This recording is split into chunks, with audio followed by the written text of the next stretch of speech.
in the Democratic Republic of Congo are Francophone because they were colonized by the Belgians. It cannot be true.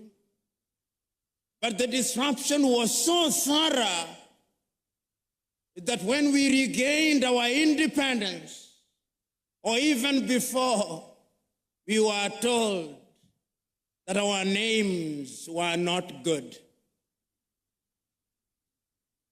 So that when you are Christianized and you are Pipim and you went for baptism and you renounced the devil with all his works, they also said you have to be John. Because in their scheme of things, it appears that the heavens only recognize John, not Pipim.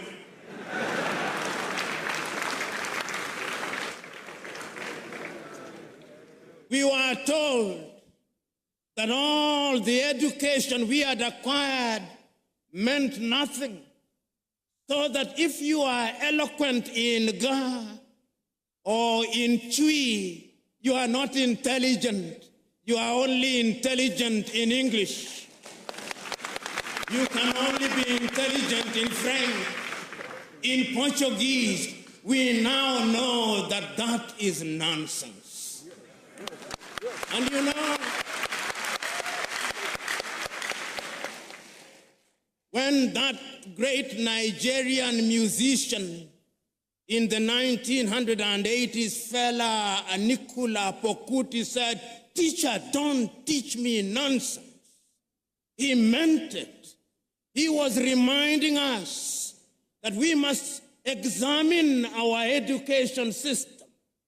You know, when the British came here and they were establishing schools across Africa, and then when they were establishing Achimota, which is famous for producing great Ghanaians, the intention was to produce young men and women who would support the colonial empire. The intention was the same in Uganda with Budo's King's College. It was the same in Kenya with the Alliance schools. As Chinua Achebe says, the white man was clever. He came and put a knife in the things that held us together, and things fall apart. And they have remained apart. So today, when we come here to talk about education, we come here to remind ourselves that we have urgent business to be undertaken.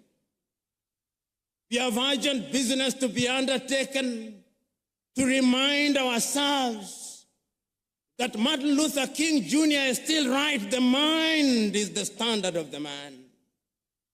Because if the mind cannot imagine,